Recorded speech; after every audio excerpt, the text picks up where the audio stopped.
جب میں چچی کے واش روم سے نہا کر نکلا تو اچانک میرا ٹاول نیچے گر گیا۔ چچی سب کچھ دیکھ کر حیران رہ گئی۔ پھر چچی اور میں اکٹھے۔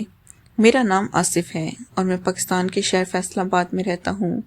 میری عمر 26 سال ہے اور میں قد اور اوڑھنے کے ساتھ ساتھ بہت خوبصورت بھی ہوں، اور مجھے کبھی کبھی اپنی جوانی پر بہت افسوس ہوتا تھا کہ میں نے اپنی جوانی کے دن بیکار گزار لیے، حالانکہ میں بہت کچھ کرنے کا تھا، لیکن کوئی موقع ہاتھ نہ لگ سکا، کیونکہ میرا تعلق جس فیملی سے تھا جو انتہائی نفیس اور سادہ تھی، اور میں اپنے ابو امی کے ساتھ ہی رہتا تھا۔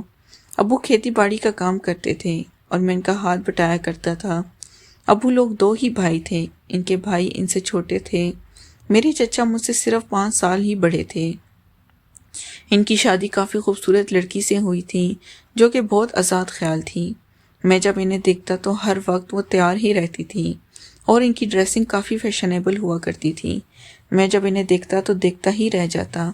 ان کا حسن کافی لاجواب تھا اور ان کے پاس وہ سارا ساز و سامان موجود تھا جو عورت کا حسن ہوا کرتا ہے، اور ان کا ذہن تھا کہ جب اللہ نے حسن دیا ہے تو دکھانے میں بھلائی ہے، چھپا کر رکھنے کا کوئی فائدہ نہیں۔ چچی کو دیکھ کر اب میرے دل سے باقی لڑکیوں کا شوق نکل گیا۔ میری چچا کی پسند کی شادی تھی، وہ کافی خوش تھے، اور ان کی شادی پر سارا انتظام میں نے ہی کیا تھا، اور یہ سوچ سوچ کر میں ہلکان ہو گیا کہ اب چچی کے ساتھ وہی ہونے جا رہا ہے جو ہر مرد ایک خوبصورت عورت کے ساتھ کرنے کا خواب سجاتا ہے۔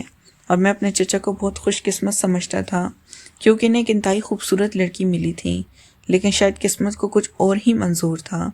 شادی کے کچھ عرصے بعد یہ چچا کا انتقال ہو گیا۔ چاچی ان کے جانے کے بعد کافی صدمے میں تھی اور اب وہ کافی اداس بھی ہو گئی تھی، اور میں ان کا دکھ سمجھ سکتا تھا، کیونکہ اب عورت کا مرد کے بغیر زندگی گزارنا کتنا مشکل ہوتا ہے، کیونکہ میں بھی تو عورت کے بغیر زندگی گزار رہا تھا۔ اب امی ابو نے فیصلہ کیا کہ چچی اب سے ہمارے پاس ہی رہے گی، اس لیے ہم نے اپنے گھر کے اوپر والے پورشن کی صفائی کی اور چچی کا سارا سامان اس پورشن میں شفٹ کر دیا تاکہ چچی آرام سے رہ سکے، اور چچی نے بھی ہماری بات مان لی اور وہی چاہتی تھی کہ وہ آنے والی زندگی میں ہمارے ساتھ ہی گزارے، کیونکہ ہمارے گھر کے حالات کافی اچھے تھے اور چچی اپنی ساری زندگی اچھے سے گزار سکتی تھی۔ چچی اوپر والے پورشن میں شفٹ ہو گئی۔ میری پوری کوشش ہوتی کہ چچی کو ہر طرح سے خوش رکھ سکوں اور ان کے چہرے پر کسی بھی طرح سے مسکراہٹ لا سکوں، اس لیے میں نے خوش کرنے کے لیے ہر وہ کام کرتا جس سے وہ خوش ہو جاتی۔ اب آہستہ آہستہ ان کی مسکراہٹ واپس آنے لگی۔ میں کبھی کبھی یہ سوچتا کہ چچی اوپر والے اپنے شوہر کے بغیر کس طرح کیسے زندگی گزار سکتی ہیں، کیونکہ یہ کافی مشکل کام تھا اور ان کی ضرورت اب پوری نہیں ہو سکتی تھی اور ان کی طلب بھی پوری نہیں ہو سکتی تھی، لیکن میں یہ سوچتا تھا کہ کیا پتہ چچی صبر سے کام لیتی ہو، لیکن میں خود سے کبھی خوش نہیں کہا اور نہ کہہ سکتا تھا۔ ایک دفعہ میں نہانے کی تیاری کر رہا تھا کہ اچانک پانی ختم ہو گیا۔ میں کافی پریشان ہو گیا کیونکہ مجھے کام کے لیے جانا تھا۔ پھر میرے ذہن میں آیا کہ چچی کے روم میں جو واش روم ہے وہاں پر موٹر کا بٹن موجود ہے جہاں سے پانی کا انتظام ہو سکتا ہے۔ میں نے چچی کو اپنی پریشانی بتائی تو کہنے لگی انہیں کوئی مسئلہ نہیں ہے، کوئی ان کے واش روم میں نہا سکتا ہے۔ میں نے یہ سنا تو اپنا تولیہ لپیٹ کر اوپر چلا آیا اور چچی کے واش روم میں چلا گیا۔ واش روم کا لاک خراب تھا۔ پھر میں نے دیکھا کہ جب میں واش روم گیا تو پریشان ہو گیا کہ اب کیا کروں، اگر واش روم کا دروازہ کھول کر نہاتا ہوں تو چچی بھی آ سکتی ہیں، پھر مجھے دیکھ بھی سکتی ہیں، اس لیے میں نے چچی کے روم کے دروازہ بند کرنا چاہا۔ پھر یہ دیکھ کر حیران تھا کہ ان کے دروازے کا لاک نہیں تھا اور میرے پاس اب کوئی راستہ بھی نہیں تھا، اس لیے میں نے دروازہ ویسے بند کر دیا اور واش روم میں نہانے لگا۔ میں جلدی جلدی سے نہا رہا تھا تاکہ کام کے لیے نکل سکوں۔ جب میں نہا کر باہر نکلا تو چچی کے روم کا دروازہ کھلا تھا اور چچی باہر سے اندر آئی۔ میں نے شرما کر اپنی نظروں کو نیچے کر دیا، لیکن چچی کا ریئیکشن کچھ اور ہی تھا۔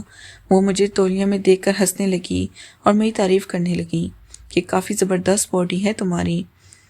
چچی کی تولیہ میں لپٹا ہوا تھا فٹافٹ سے کھل گیا اور زمین پر گر گیا۔ میں نے اپنے ہاتھ سے اپنی جگہ کو چھپانا چاہا، پھر ناکام رہا، جبکہ چچی نے مجھے دیکھ لیا اور ان کے منہ کھلے کا کھلا رہ گیا۔ وہ میری تعریف کرنے لگی کہ میری باڈی کے ساتھ ساتھ باقی چیزیں بھی خوبصورت ہیں۔ میں ان کا مطلب سمجھ گیا۔ وہ کہنے لگی کہ میں اپنا ہاتھ ہٹا دوں، لیکن وہ کہنے لگی میں نے اپنا دوست ہی سمجھوں، پریشان نہ ہو۔ یہ بات سن کر میں نے جگہ سے اپنا ہاتھ اٹھایا۔ چچی آنکھیں کھول کر دیکھ رہی تھی اور ان کی آنکھوں میں عجیب سی چمک تھی۔ پھر اچانک چچی اداس ہو گئی۔ میں جان گیا کہ انہیں اب چچا کی یاد آ رہی تھی، اس لیے وہ اداس ہوئی۔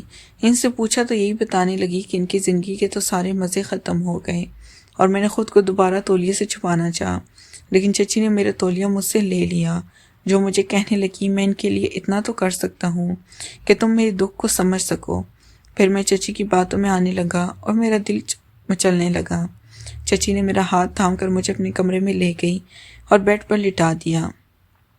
میں چچی کے سامنے بیٹھا تھا۔ پھر وہ کہنے لگی کہ وہ انہیں ایسا مزہ دے جس سے وہ زندگی کے تمام غم بھول جائیں، اور اس کا حسن بھی مجھے دکھائی دینے لگا۔